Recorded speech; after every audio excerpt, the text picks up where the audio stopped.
Hola, bienvenidos a un episodio más de su podcast favorito hasta el día de hoy en Spotify. Nos están siguiendo bastante diálogos de China y el mundo, en donde tratamos, pues, como lo menciona el tema, diversos acontecimientos actuales y que de alguna forma nos ayudan a describir cómo es esa representatividad que tiene China actualmente en el mundo. En los micrófonos hoy los vamos a acompañar. ¿Qué tal? Soy Andrei, mucho gusto. Bienvenido, Andrei. También se encuentra Hola, soy Jorge Galván. Jorge, y tenemos a... Hola, buenos días, Luis Ávila. Mi nombre es Carolina Sayas y los vamos a acompañar en estos minutos para compartir un poco de información sobre esto, muy interesados en entender a China y su relación con el mundo. Carolina, ¿en qué número de podcast ya vamos? Mira, no es por presumirte, pero es el tercero, ¿no? El tercero porque tenemos... Tan rápido. Porque tenemos un piloto, sí. Así que un primer episodio piloto nos fue bien. Y estamos ahorita en el tercero, en donde vamos a hablar de el nuevo orden del mundo. Recordemos redes sociales, que nos pueden encontrar con @SecBCUABC. Nos pueden encontrar en Facebook, en Instagram, en TikTok, en prácticamente todas las redes sociales. Aparecemos en donde sea, así que búsquenos, @SecBC. Hasta en la sopa. Preguntas ahí, a lo mejor pueden comentar un poco sobre el tema de hoy, que es el nuevo orden mundial. Y pues para ello hay que primero definir qué es el orden mundial, o por lo menos qué es para nosotros, ¿no? Porque pues sabemos de que hay personas que estudian este tema y pues deben de tener su propia opinión. ¿Alguien que quiera comenzar con cómo entiende el nuevo orden mundial o el orden mundial? Cuando nosotros hablamos de orden mundial, y nos tocó estudiarlo hace algunos años, ¿no? Debemos tener claro que se refieren a esa forma de liderar el funcionamiento de las instituciones supranacionales y de un modelo que permea a lo largo y ancho del planeta. Y si de orden mundial actual se trata, pues tendríamos que remontarnos, creo yo, a la época de la Segunda Guerra Mundial, donde yo encuentro evidencias muy notorias que es a partir de ahí donde el orden mundial actual se centra en la ideología y en el funcionamiento estadounidense. Por tal motivo, los cambios que se avecinan y que se están dando son sumamente importantes, y esa fue la justificación del por qué pues tratar de charlar el día de hoy sobre esto. Sí. Quisiera complementar aquí con un párrafo de un libro de Eduardo Díez, que es sobre el orden internacional y las estrategias de las grandes potencias, donde va a definir algunos conceptos que han propuesto académicos, investigadores, y quiero leer un parrafito. Dice: el orden mundial ha variado de muchas maneras a lo largo de su historia, incluso en su duración, alcance geográfico, lógica organizacional, reglas e instituciones, y en la manera y grado en que la coerción y el consentimiento sustentan el orden resultante.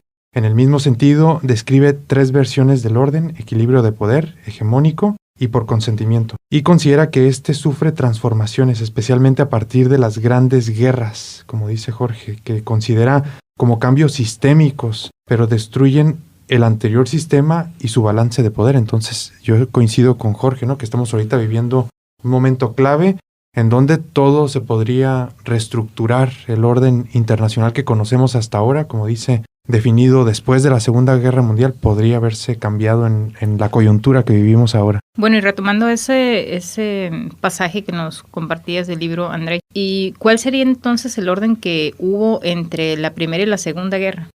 Más o menos, podríamos partir desde ahí y luego nos brincamos a la Segunda y ya como esta transición que nos está tocando vivir, ¿no? Sí, pues remontar a ese liderazgo que tuvo en algún punto Reino Unido, diría, ¿no? Como esa gran potencia antes de las 2 guerras mundiales, pero que después el poder va a transitar hacia Estados Unidos, especialmente me parece a mí en esa época de la Guerra Fría. Sí, porque, bueno, antes de Estados Unidos, como lo comentas, pues Reino Unido era como ese poder, ¿no? Hegemónico. Sí. Pero creo que a partir de Estados Unidos es cuando realmente ya entendemos al mundo como lo conocemos ahora, ¿no? Sí. Con el Reino Unido pues todavía eran colonias, eran pues apartados distintos a lo que conocemos ahora. Y el periodo entre guerras pues, fue relativamente corto. La pregunta entonces que me gustaría plantear aquí con ustedes es, ¿tiene que ser forzosamente un país el que sea el que dicte el orden mundial? entiendo que no tenemos antecedentes para saber, bueno, pueden ser 3, pueden ser 4. ¿Qué es lo que define el orden mundial que sea de una, de dos países, etcétera? Mira, aquí hay que tomar en consideración que si bien es cierto el antecedente actual que tenemos es el liderazgo al unísono de Estados Unidos, ¿no? Donde todo este periodo de la posguerra, ellos han encabezado desde la construcción de instituciones supranacionales como las que se desprenden del acuerdo de Bretton Woods, hasta el manejo y la influencia de la operación de los propios bloques económico-comerciales que existen. Yo soy de la idea que no necesariamente es una regla, pero tampoco aquí hay reglas escritas como tal, de que vayamos a encontrar una sola nación que sea la que encabece este nuevo orden mundial del que estamos hablando. Aquí yo coincido con algunos especialistas que hablan de que se van a empezar a conformar bloques donde la hegemonía se empiece a repartir y los niveles de influencia que ejerzan sobre otros países van a ser notorios. Por eso hay muchas personas que están hablando de una nueva era de la Guerra Fría, donde el mundo se polarizó. Había prácticamente 2 corrientes ideológicas que influían en el resto del planeta. Pero acá lo interesante pues es encontrar quiénes van a ser los líderes de este nuevo orden, ¿no? Que es lo que tratamos nosotros de analizar y de interpretar con esto, ¿verdad? Sí, son grupos de estados, de países los que van a hacer estas propuestas, ¿verdad? De organización a nivel internacional, de sistema, de cómo debe de funcionar el mundo. No es un solo estado, es un grupo de estados los que se ponen de acuerdo de cómo debe de funcionar, y por eso el que conocemos ahora se conoce como orden internacional liberal, ¿no? De estas ideas neoliberales que han surgido de universidades de Estados Unidos y que fueron políticas que se implementaron en los años 80 en Reino Unido, en Estados Unidos, y que sigue hasta ahora, ¿no? Por eso se asocia mucho al mundo occidental.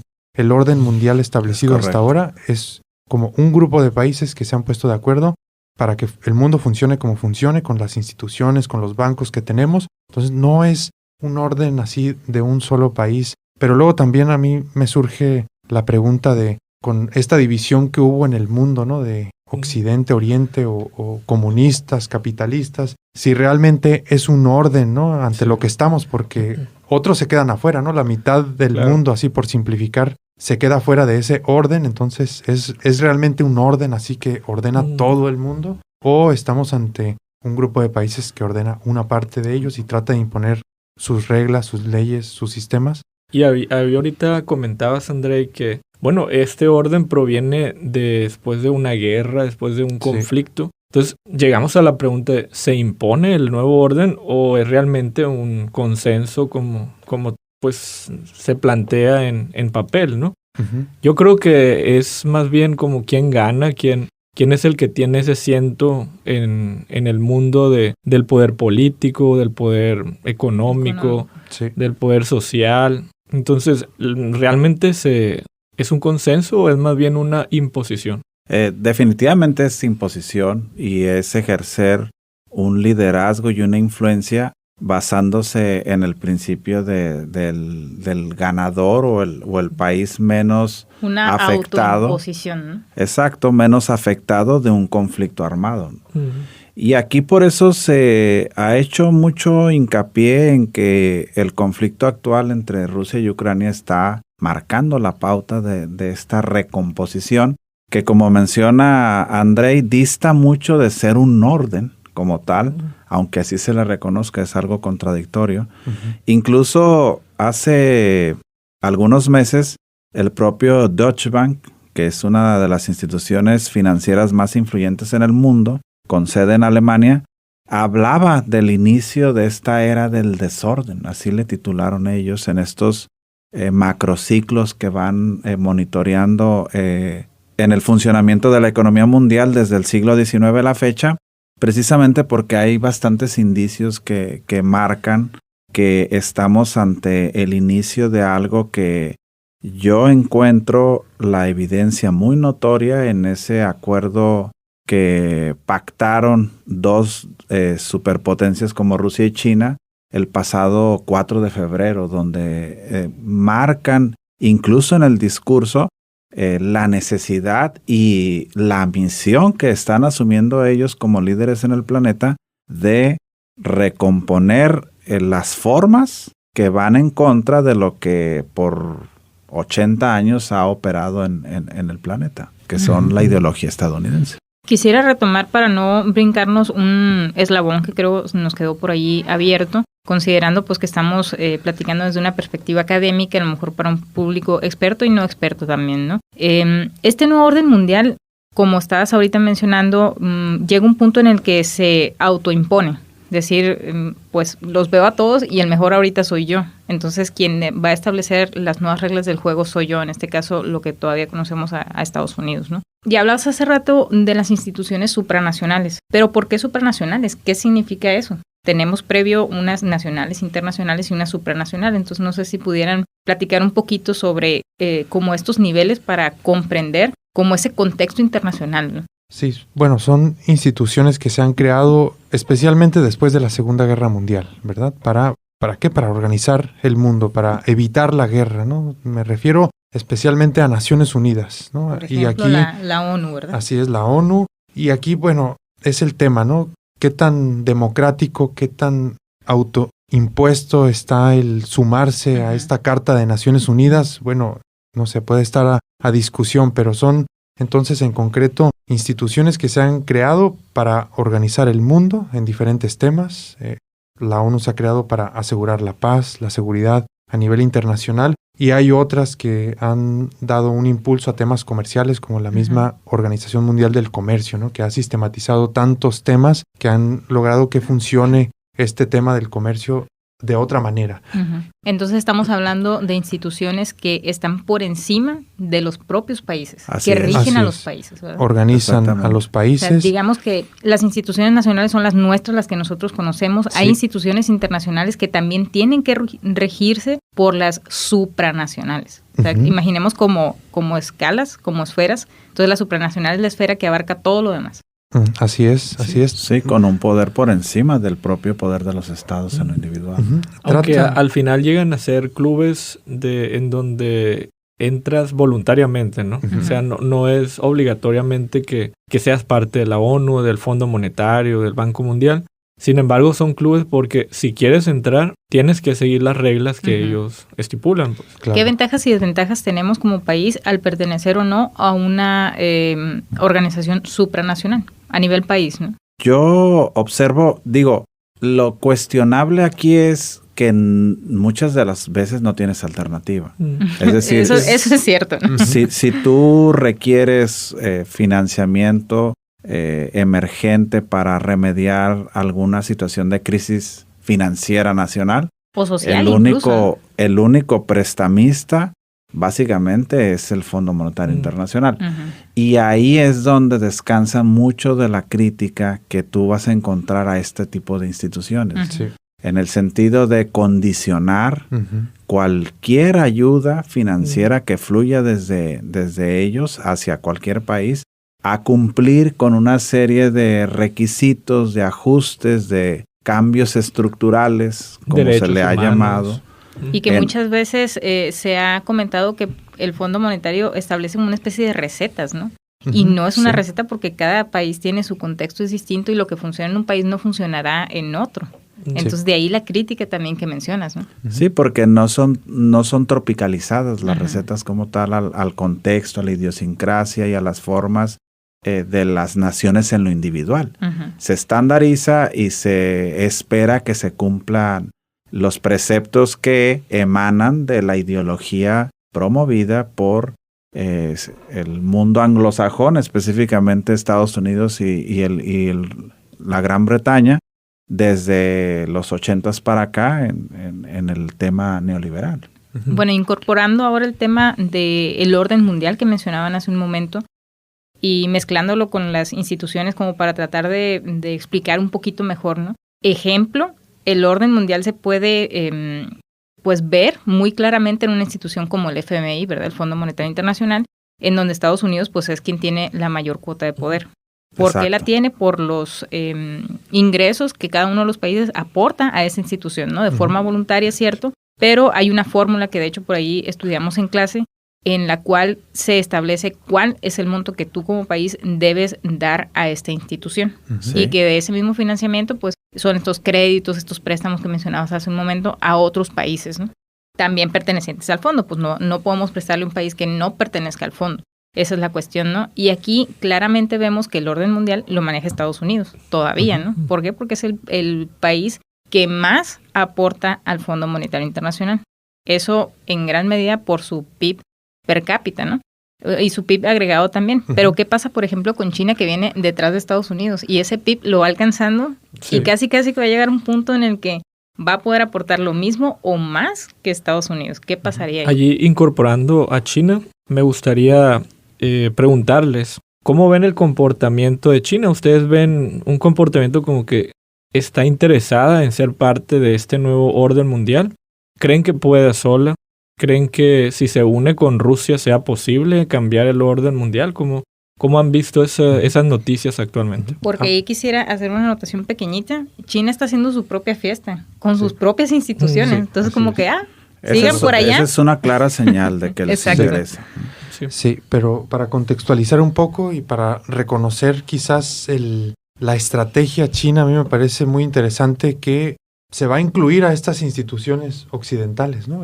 Va a firmar la Carta de Naciones Unidas, va a ser parte de estas instituciones, pero crece económicamente, crece políticamente y estamos en el punto en donde ya está proponiendo sus instituciones internacionales y ese recorrido a mí me parece pues fascinante de pensarlo, ¿no? Cómo se incluye por un lado en algún momento de la historia necesariamente, ¿no? Como decía Jorge, pues no hay de otra, ¿no? Te tienes que unir a este camino que por ejemplo, la Organización Mundial del Comercio, ¿no? Así Le es. establecieron ciertos requisitos y los cumplió y ya está dentro así es. Causó un revuelo completo en los mercados internacionales. 1.300 millones de personas ingresando al mercado internacional. ¿Qué es eso, no? Sí, fue todo un reto. Países como México en ese momento estaba totalmente en desacuerdo con que se adhiriera a la Organización Mundial del Comercio porque suponía un reto enorme. Totalmente. Que jamás iba a poder competir con esta institución, pero bueno, lograron cumplir los requisitos, se adhieren a estas instituciones propuestas por Estados Unidos, pero el país después aumenta su PIB, su poder político, económico, tecnológico, así es. Y estamos ahorita en el punto, como decía hace un momento, en donde está proponiendo sus instituciones internacionales. Yo diría la iniciativa de la Franja y la Ruta es una que a mí me parece clave en este sentido. Y también los bancos chinos que hay por todo el mundo ya financiando proyectos, prestando y con una estrategia distinta a estos del Fondo Monetario Internacional o del Banco Mundial. Ahorita que mencionas ese tema de los bancos, de hecho precisamente trabajamos con un profesor chino, con Chao Feng, el tema de los bancos regionales y cómo estos se encargan de generar un desarrollo a nivel regional. O sea, ya no bajo el interés del banco, de que el banco quiera pues generar sus propios ingresos, sino generar desarrollo económico regional en China. Entonces eso te habla de que en la medida en la que vas así construyendo más bancos, ¿verdad? Para desarrollar las áreas, pues todo China a la vez se empieza a desarrollar al unísono, ¿no? Ahí vamos nosotros a encontrar diferencias notorias entre la forma en la que China lideran uno y otro, ha estado tratando de convencer al mundo que las formas del orden actual no son las adecuadas para buscar el progreso y el desarrollo de los países. Ellos apuestan mucho a eso.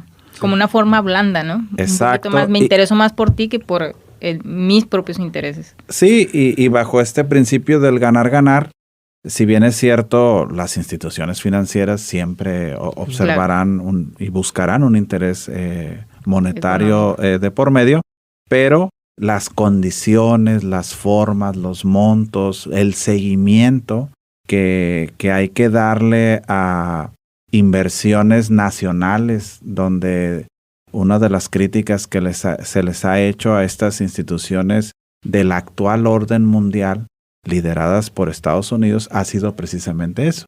Obligar al endeudamiento, al sobreendeudamiento de los países sin darle muchas de las veces el seguimiento adecuado a estos montos que terminan por pulverizarse y no reflejarse en un beneficio a las sociedades. Aquí quiero mencionarles algunas ideas que resaltan de este acuerdo del nuevo G2 entre China y Rusia, donde hablan de construir un nuevo orden internacional basado en sus propias interpretaciones de los derechos humanos y la democracia.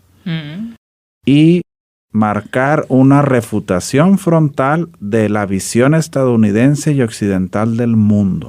Entonces, este tipo de mensajes que uno va a encontrar, de acuerdo a la información que publicaron los medios internacionales de esta reunión del 4 de febrero, pues deja bien claro que hay que proponer y poner sobre la mesa otra receta.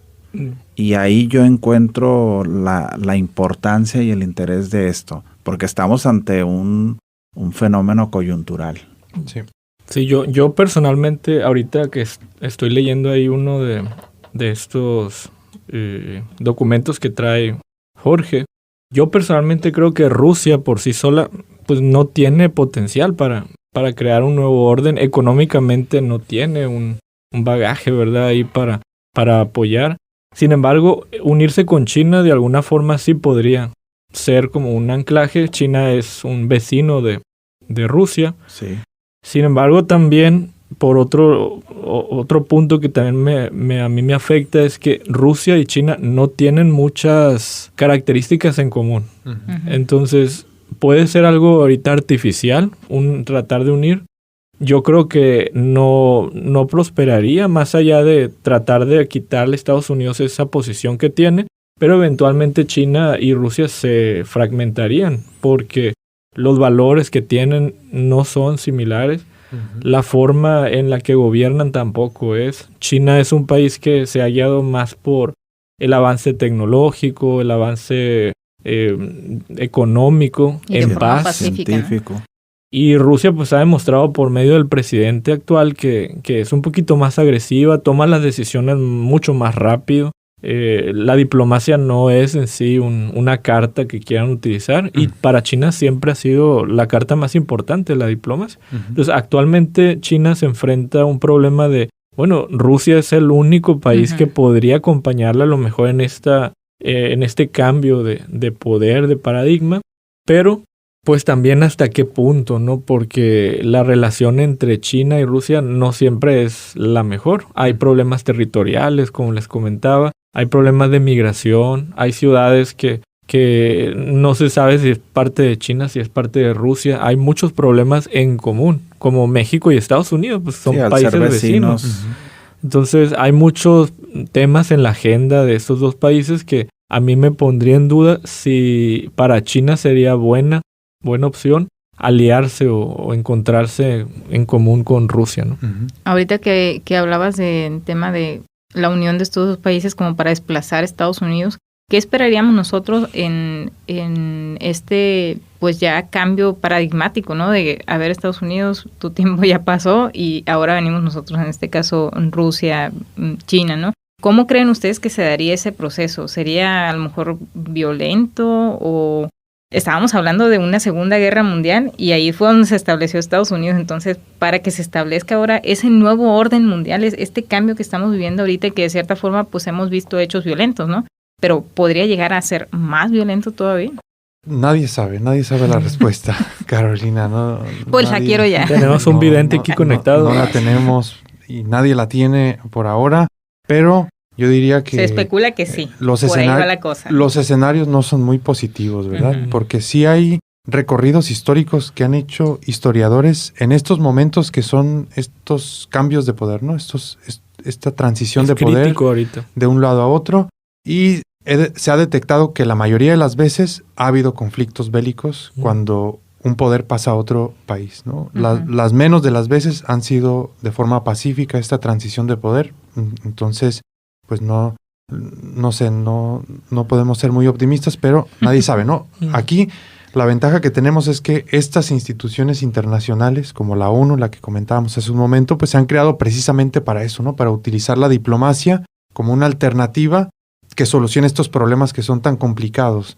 Entonces, es un momento histórico que nunca se ha repetido, ¿verdad? Es parte de las críticas a la misma, ¿no? Que la inoperancia y el verse rebasadas constantemente por los intereses de países poderosos en su momento, ¿no? El caso concreto de las operaciones militares estadounidenses en Afganistán e Irak, brincándose las trancas de cualquier institución. Sí. Miren, yo aquí no sé cómo lo ven ustedes, pero si bien es cierto, actualmente el orden mundial está liderado en gran medida por Estados Unidos, tal vez lo que se busca por parte de este eje chino-ruso sea ofrecer alternativas y romper con ese monopolio de control absoluto y de una ideología que Estados Unidos, ya lo hemos platicado en otras ocasiones, a través de una serie de estrategias ha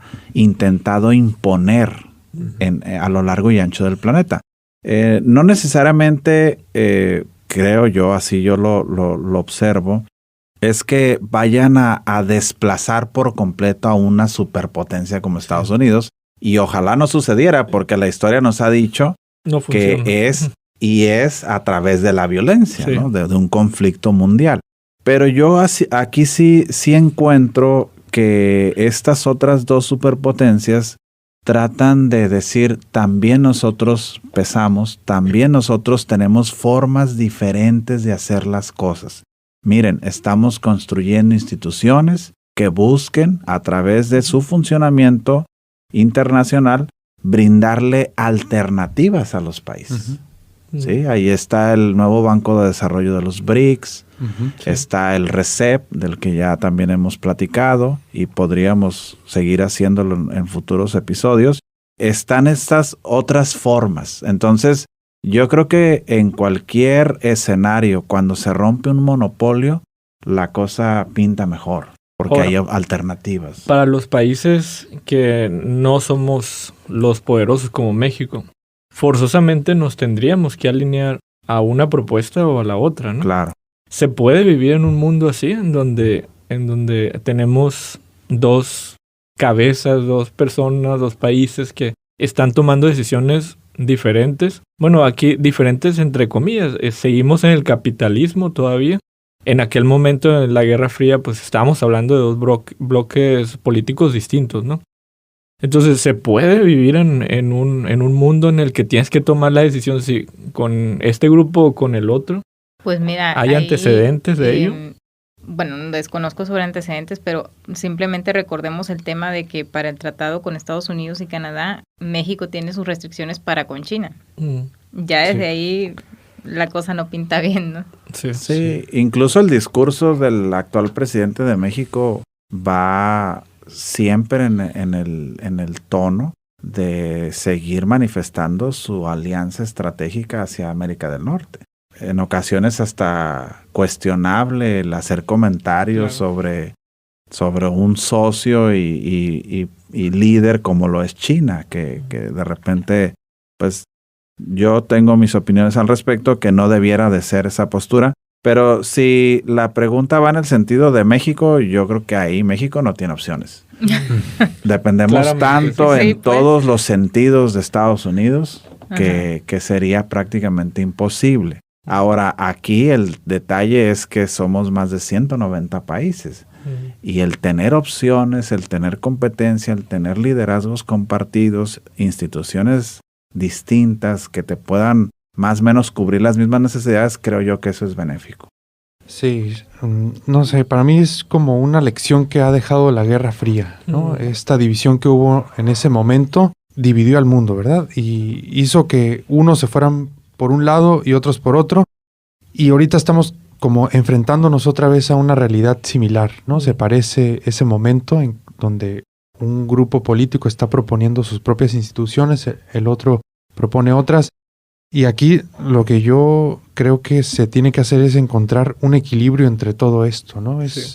Va a ser muy complicado, sí, que México, por ejemplo, entre a la iniciativa de la Franja y la Ruta porque hay mucha política, ¿no? Que limita, pareciera, ¿no? No nos podemos enterar de los detalles, pero intuimos, ¿no? Inferimos que así es.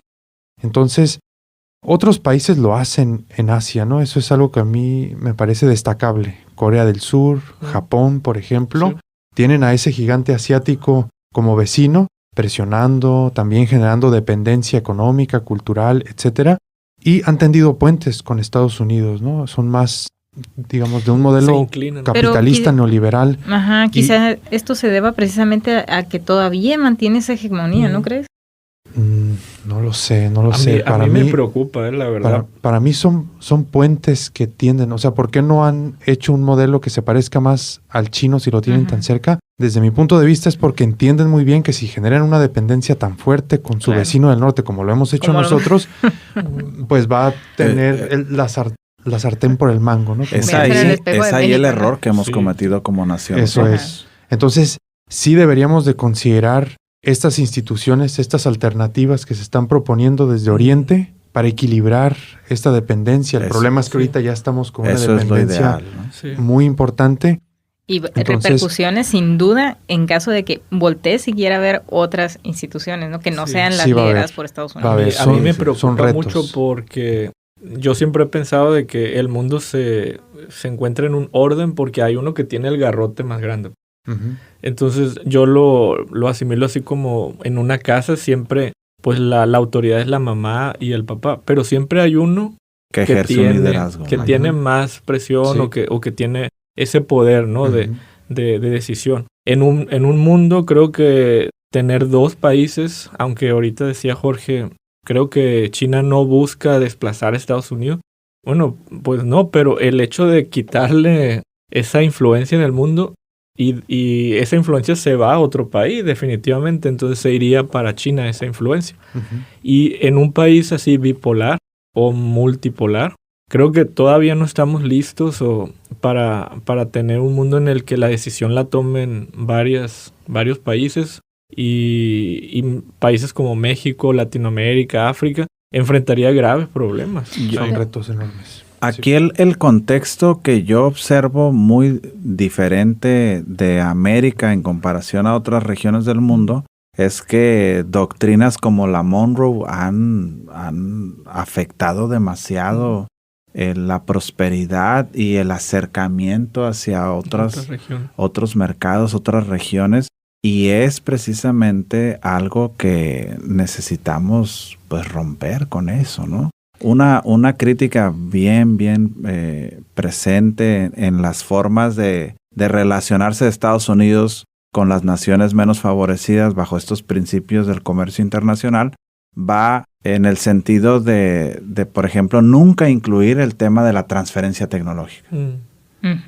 Cuando en China viene a ser un principio que forma parte del convencimiento de que, mira, si nos asociamos, si bien es cierto yo soy un monstruo, un gigante, y tú eres una nación menos favorecida, pero incluyes ese rubro en particular, y es ahí donde yo sí apuesto a que la alternativa de otros poderes que emergen en el mundo, sin desaparecer el hegemónico estadounidense, es bienvenida. Es bienvenida, aunque para naciones como México la cosa sea un poco más difícil. Sí.